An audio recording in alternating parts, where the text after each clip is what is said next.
My name is Eric Worre, and for almost 30 years I've been an entrepreneur, struggling at times, but ultimately succeeding. As a best-selling author, speaker, and business owner, I've spent my entire career helping millions of people around the world to become entrepreneurs. And I believe strongly that there is, in fact, a better way when it comes to how we make a living. The career landscape has changed dramatically, and many are still working in a model that is completely out of date. What worked for previous generations isn't working as well for people today. In this film, we're going to explore 3 important questions. First, what's really going on in our working world today? Second, in this new economy, is it better to become an entrepreneur, or is it safer to work for someone else? And third, if a person decides to become an entrepreneur and start their own business, how can they do it without taking on massive risk? To help in this journey, I've brought together some of the greatest experts and thought leaders in the field of entrepreneurship to share the real facts with you. My intention is to give you new information that will allow you to make choices that are not limited by an old, outdated model. Let's start by understanding what's going on in our working world today.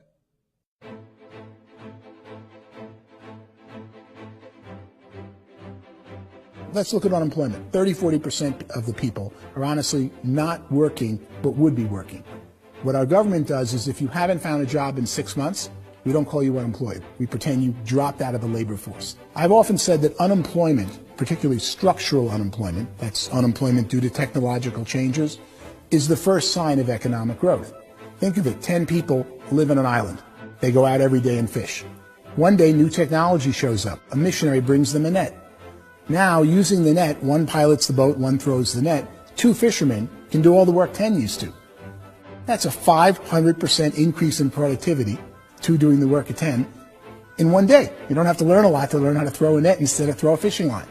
The island's got a big problem, 80% unemployment. But the island still has all the wealth of the fish because the 2 people produce as much fish as 10 did. Now, of course, looking back in history, these changes used to take thousands of years. And during that time, we went into farming and transportation. Some of us became doctors and some teachers and lawyers, and we developed all these new professions and new manufacturing jobs. Today, these changes are occurring literally in one day when a new technological advance occurs, and we don't have the social structures to deal with it or to retrain the unemployed people. So one of the things that I think is interesting as I travel across the country and really travel around the world is the way that we work and the way we get paid for work is changing pretty dramatically. On a global basis, everything is being turned upside down because of the rapidly advancing technologies. They are eliminating many jobs, and we have been left with many people not prepared for the jobs that exist. A lot of demand in public companies was to squeeze out all the fat and to get just as much margin as we possibly could, and fat equals humans. So this idea of job security in information age is so obsolete, but it's still taught inside our school system, and that's where the problem starts. There's no financial education in the school system, and people are still trained to be employees to work for that paycheck. This is a chart on the middle class. What's happening in the middle class, those who went to school, their incomes have been coming down for years.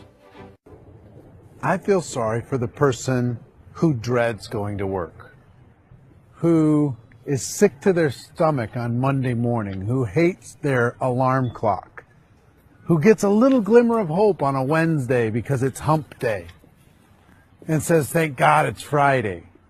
And they live for those 2 days a week where they get to be themselves and they don't have to be around people they don't like, and they don't have to play the political game in the office, and they don't have to live this half life. The person that works 50 weeks a year just to be able to have the 2 weeks for vacation. And you know what happens to most of them nowadays? They don't have a vacation. They have a staycation. They have time off of work, but they don't get to go where they want to go. I feel sorry for that group of people because there's a better way. They just don't know it. The basis for their life is worry. I'm worried you know, maybe I'll get fired. I'm worried maybe my company will go out of business. I'm worried I can't keep spinning the plates on paying the bills. I'm worried about how do I send my kids to college. I'm worried, what if the transmission of my car breaks? That's, you know, 2 or 3, I can't fix it. People live in a sea of worry, and it eats at them. It's time to look in the mirror and say, it's not the economy, it's my economy. It's my little world of where I am. I need to improve. I'm not going to wait for the economy to come back, because frankly, the economy is doing great in this country. The average household income in the United States is approximately $50,000 a year, what they call the middle class. To reach the top 25% of income earners, you need to earn at least $90,000 a year. To reach the top 10% would be a household income of $140,000, the top 5%, $190,000, and to be in the top 1%, you'd need a combined household income of at least $380,000 a year. So here's the question. What do you think would give you the best chance to move up and get to the top 10%, the top 5%, the top 1% or beyond?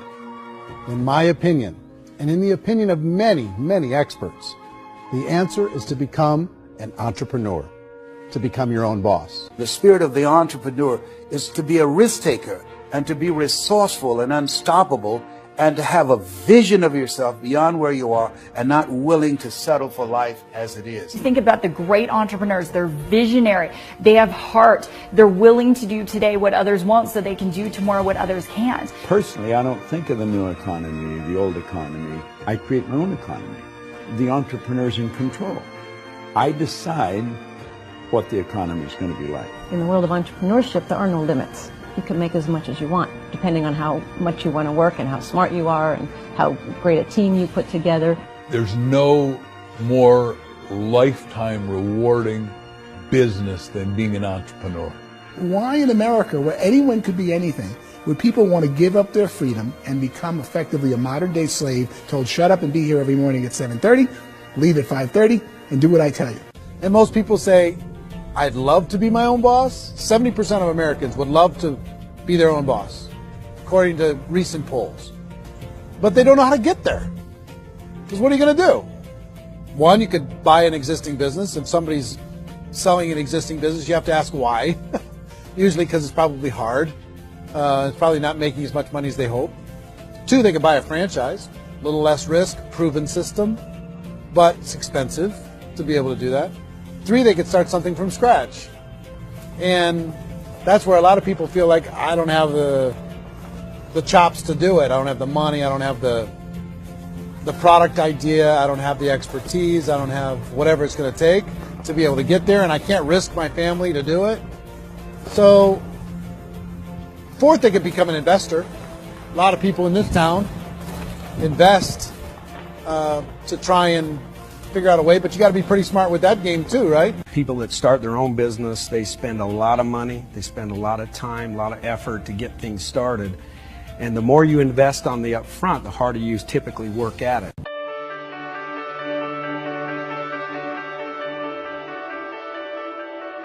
In our search for a better way to make a living, we've come to the conclusion that becoming an entrepreneur is actually safer than being an employee. And through our look at the entrepreneurial options, one particular path kept coming up from expert after expert.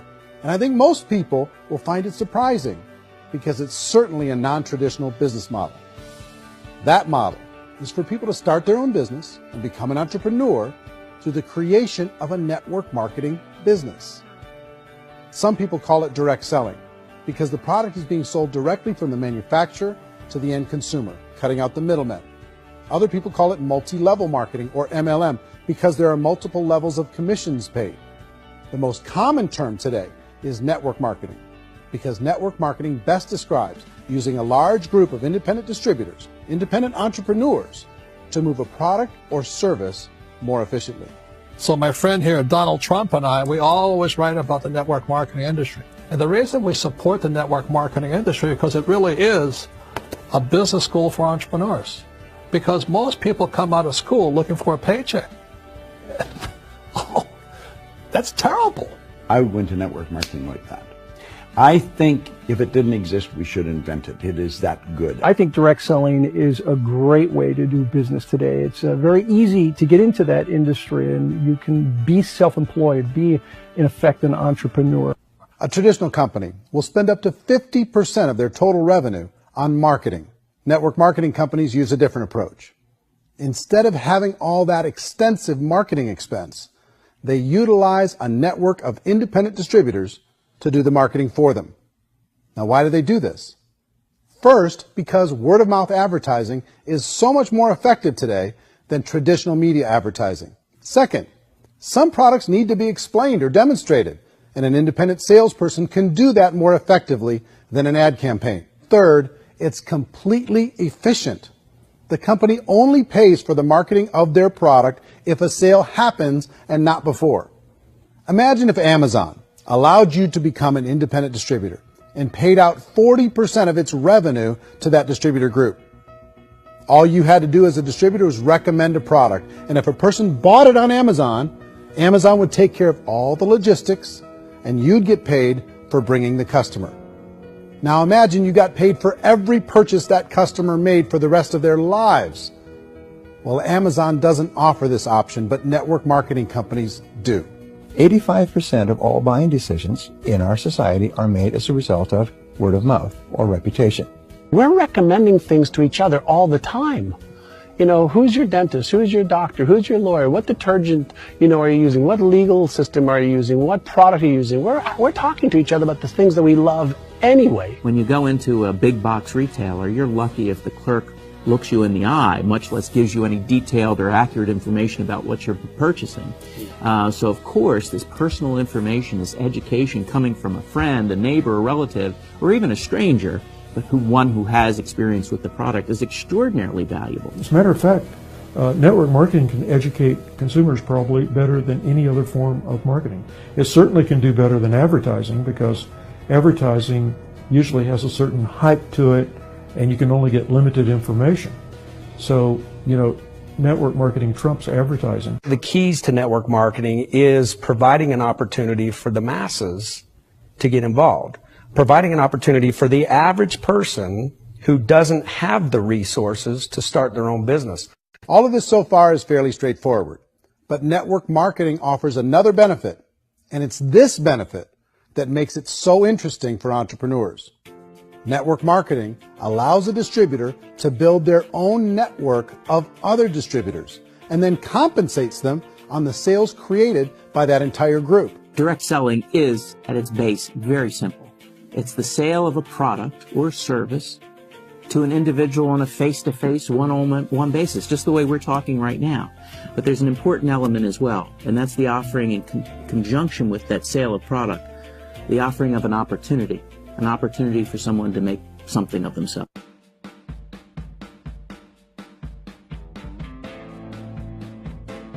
According to the Direct Selling Association, if you add up all the network marketing companies around the world, they combine to do over $178 billion a year in retail sales.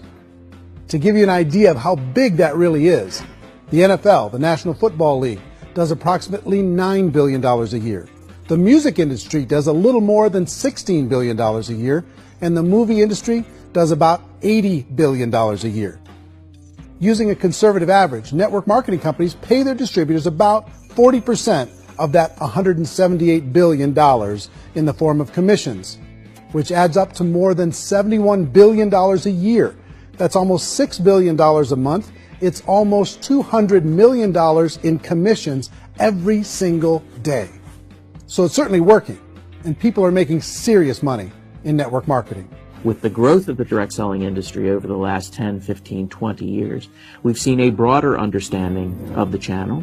We have seen more and more people getting involved in the business, so our penetration in the marketplace has increased, and thus the understanding in the marketplace of who we are has increased. And we've seen non-direct selling companies look at the direct selling model and say, something's going on there. People are making money, companies are being profitable, individuals are being motivated, product is being delivered to market. Maybe we should explore this. Some people think only the people at the top make money. Well, let's take a look at that as well. In the network marketing profession, there are roughly 500 people in the world who earn over $1 million a year.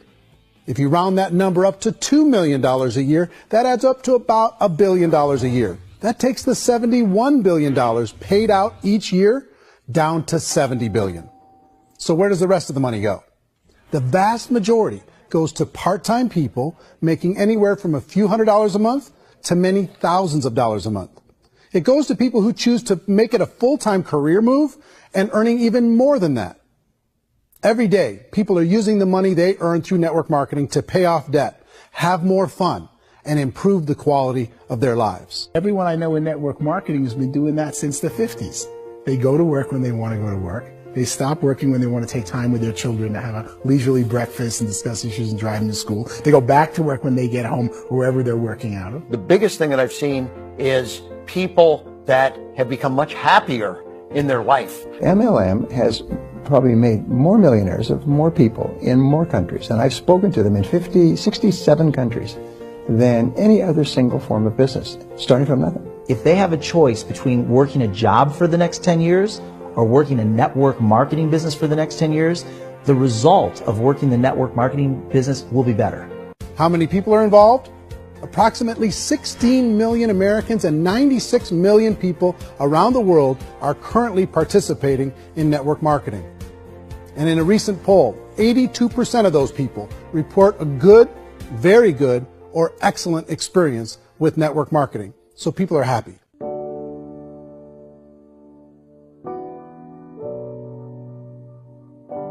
So I've taken a look at the network marketing profession and really tried to understand why so many people are confused as to the validity of this as a business. One is this pyramid shape. People get really messed up with this pyramid. Oh, it's one of those pyramid things. So I just think there are a lot of haters out there who really don't understand the industry and say, oh, it's a get-rich-quick scheme. It's a pyramid. Well, corporate America is a pyramid scheme. You know what I mean? It goes like this. You have thousands of MBAs, let's say working for Ford or General Motors or Coca-Cola. If all these MBAs are all trying to get to here, that's a pyramid. Only one guy's going to make it. Every 10 years, one's going to make it. Whereas you look at network marketing, it's like this. So you're here, and your job is to develop other CEOs coming up behind you. So it's an inverse pyramid. It doesn't matter what shape the company is or the compensation plan is shaped, whether it's a circle or a pyramid or a triangle or a trapezoid, it doesn't matter. If compensation is coming primarily from recruitment, then you've got a problem. On the other hand, if an operation is basing their compensation to participants on the basis of sales, even when those sales are generated by people you've recruited, well, then you're a perfectly legitimate enterprise. That's the legal test. It's the practical test. People start talking about 99% of people in network marketing don't make any money. Well, we've talked about that over the course of this journey together. Almost $200 million a day is being paid out to network marketing distributors around the world. The naysayers, the people who say that it doesn't work, are usually the ones who just don't know how to make it work for themselves. And so they're giving you an opinion, and I tell people, don't confuse people's opinions with expertise, because opinions are free. And don't confuse sincerity with the truth, because people can be sincerely wrong. But here's the reality inside of network marketing. The vast majority of people that get involved in network marketing just become customers, and they get involved to be able to purchase product at a lower price. If you take Costco as an example, if a person goes into Costco and gets a membership to Costco so they can get a lower price on the product, we don't call that person a loser because they have a bunch of product that they walked out with a smile on their face. Yet when some people want to take a look at network marketing, they say, well, those people, they're just using the product and they aren't earning an income, so they must be a loser. They're not a loser. They're a happy customer. That's the vast majority of people that are involved in network marketing. Now, a smaller percentage of those people decide to go build a business. They earn $300 a month, $500 a month, $1,000, $2,000. That's the bulk of earnings in network marketing. And then there's the few that really decide to take it serious, really decide to build a large network, really work to make that network very, very productive. And those people make huge amounts of money, and there's no cap.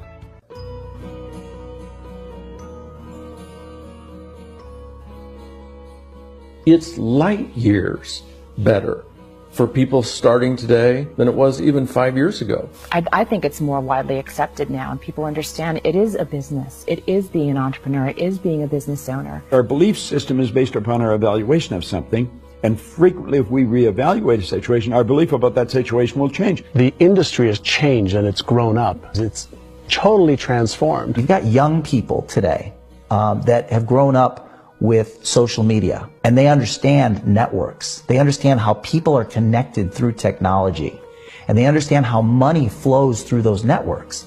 So when they see network marketing, they don't see it the way their parents saw it. It's like when they design a computer program, they design the program, then they run it, and then they go back through and they debug it. The MLM industry has been debugged. This is the day of being virtual, being able to run a business from your mobile phone. I mean, it's incredible. Companies are getting smarter. They're implementing more consumer protections. They're implementing more compliance training. They're doing more with respect to product research. If you do get involved and you make purchases of inventory, even on a voluntary basis, if you decide that this business is not for you, you can leave and have that inventory repurchased by the company.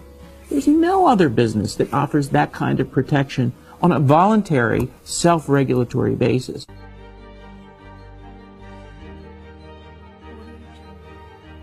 Life's too short to spend it living someone else's dream instead of your own.